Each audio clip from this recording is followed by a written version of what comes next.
155 guns would be recovered, along with over $270 million in cash, and tons of drugs that I can't show on YouTube without getting demonetized. How I'm gonna hold this shit down with no gravity? You said you was down with a nigga, and you changed on me. How I'm gonna hold this shit down with no gravity? I put my trust in you, but you wouldn't put the... What's good, YouTube? This your boy Jail Reacts, man, back with another video. I keep telling y'all back to back, going crazy. Listen, today's video, PeeWee Longway facing life in prison after the feds wiretapped the plug. God damn. Hey man, free PeeWee Longway, dog. I fuck with PeeWee Longway. He definitely a legend in Atlanta. But yeah, let's start the video, man. Let's see what's going on in the world. Oh, hold up. And make sure y'all hit that like button and hit that comment. And don't forget to subscribe to your boy, man. I appreciate all the love y'all been showing. Let's go up. Man, what's up, everybody? Welcome back to another episode of EOS. It's 1090 Jake, man. I'm rocking with y'all rocking with me. And for this video, we're going to be speaking on PeeWee Longway being indicted by the feds and facing life in prison. Hundreds of millions of dollars worth of drugs and guns, Glock switches, and other items taken off the streets thanks to a special detail that culminated Thursday in Muskogee County. Law enforcement call it Operation Sweet Silence, which was a 2.5 years in the making, aimed at taking down gang members and cutting crime. Over $279 million in street value of what they seized. And the FBI, the GBI, the DEA, and others all worked together for Operation Sweet Silence. Muskogee County Sheriff's Office has worked in lockstep with the FBI and the DEA to go after some very dangerous gang members of the Zohannan gang, members of the Crips. We've seen the homicide rate more than double because of gangs. For those individuals who think that they can set up shop in Muskogee County, not on our watch. 101 arrests, over $270 million worth of drugs, that's crazy, guns, switches, and absolutely nothing to do with PeeWee Longway. The Atlanta rapper was apparently arrested, and social media would associate his lockup with Operation Sweet Silence. The 2-year investigation would target 2 major gangs in Columbus, Georgia, the Crips and the Zohannans. Local, state, and federal agencies would strike simultaneously, with the FBI bringing 250 agents along with 7 SWAT teams. 155 guns would be recovered, along with over $270 million in cash, and tons of drugs that I can't show on YouTube without getting demonetized. But nobody could find the connection to PeeWee Longway, as his name wasn't listed anywhere as being arrested. But that's why y'all watch me, right? Because I get the paperwork for y'all. According to an indictment out of Atlanta, PeeWee Longway, whose real name is Quincy Williams, was charged with conspiracy to distribute a controlled substance, selling, distributing, or dispensing a controlled substance, and money laundering. PeeWee would be indicted with 7 co-defendants, the majority being Mexican, which plays an important role in this indictment. Since May of 2023, the Atlanta DEA has been investigating a man named Francisco Cortez, who's also known as Paco Primo. Allegedly, Cortez was trafficking drugs and laundering money throughout North Georgia, and agents identified several cell phone numbers associated to him. His second in command would be identified as Luis Miguel Montoya Villagomez, aka Palone. He'd be responsible for the coordination of suspected narcotics shipments from Houston, Texas coming into Atlanta. The drugs would be sold throughout the A, and the money would make its way back to Cortez. On the 4th of July 2024, agents intercepted a wiretap between Cortez and Quincy Williams, aka PeeWee Longway. The conversation was cryptic, with Cortez saying, "On the shoes, I got you for sure. On the windows, give me 20 bags so I can get at least 20 of them." Cortez would then say, "I got you on the shoes in less than an hour." DEA agents would interpret the conversation as PeeWee negotiating for an unknown amount of shoes or cocaine and 20 kilos of meth or windows. Because of the holiday and the 1-hour time window, agents weren't prepared in time and remained unsure if the transaction took place. but another one would 4 days later. On July 8th, it was 3:20 p.m. as agents monitored the Cortez residence with an electronic surveillance platform. A vehicle would pass by several times before parking in the roadway. Cortez's wife would then exit the residence and approach the vehicle. The passenger would exit, opening the trunk and passing her a large cardboard box she then brought inside. An hour later, another vehicle would pull up and PeeWee Longway would exit the rear passenger seat, walk into the front door of the home. He'd walk back with the large cardboard box, placing it into the trunk and leaving.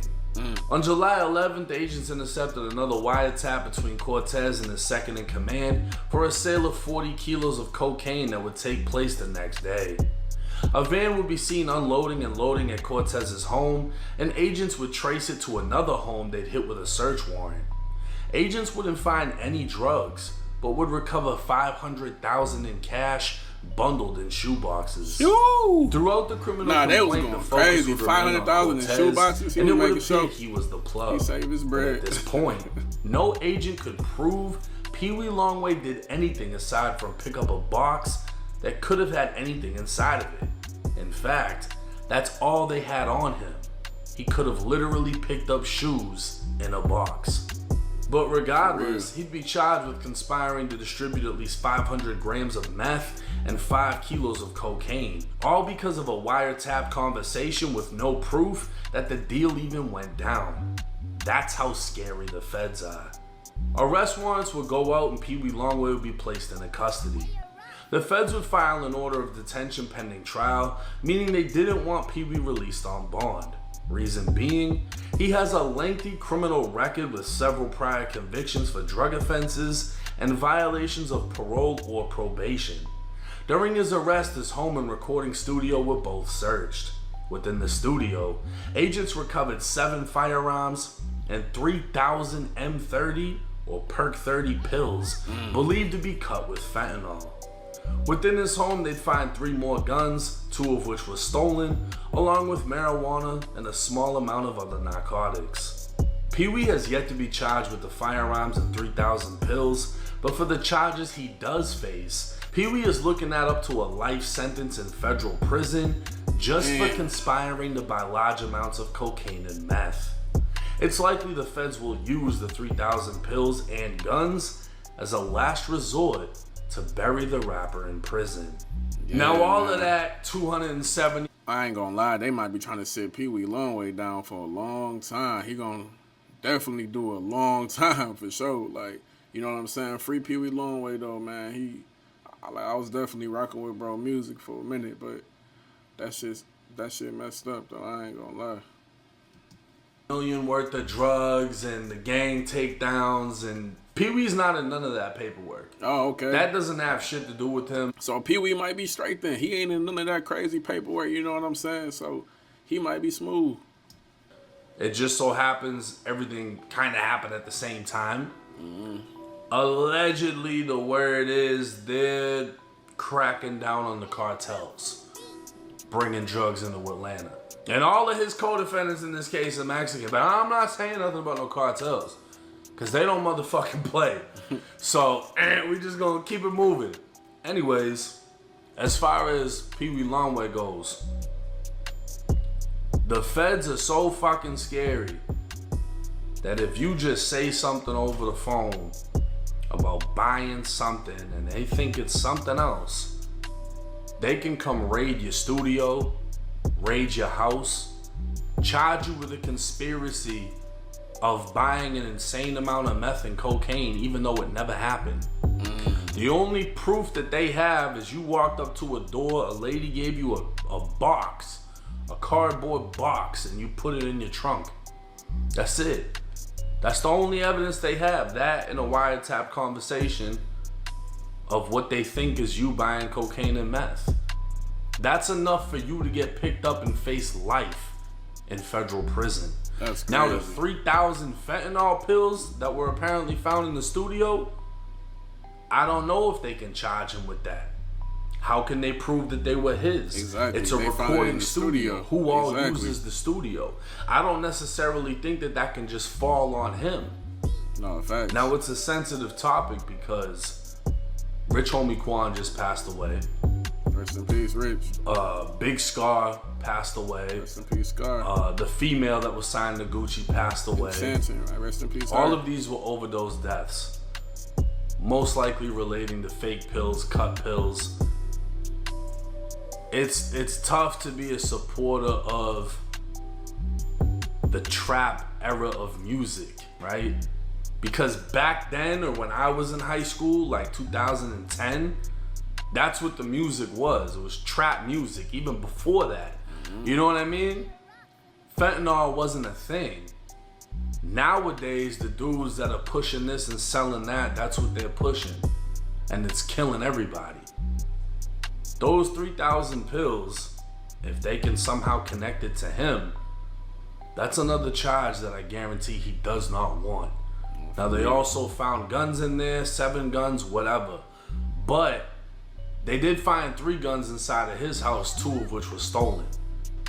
I'd be surprised if they don't try to use these things against him, unless they can just secure a conviction in the original charges, make him plea out with the threat that, hey, if you don't plead to this shit, we're gonna slap all this on top of that and make sure you don't go home. Now, it's a tough case, and I looked into some of his co-defendants, and his co-defendants have been caught up with pounds of meth and all types of other things in other states. These dudes be moving around and doing their thing. Like I said, I'm not gonna get too deep into them. I really couldn't find pictures of them to show y'all who they are. And you know, what they're allegedly affiliated with, I don't want nothing to fucking do with.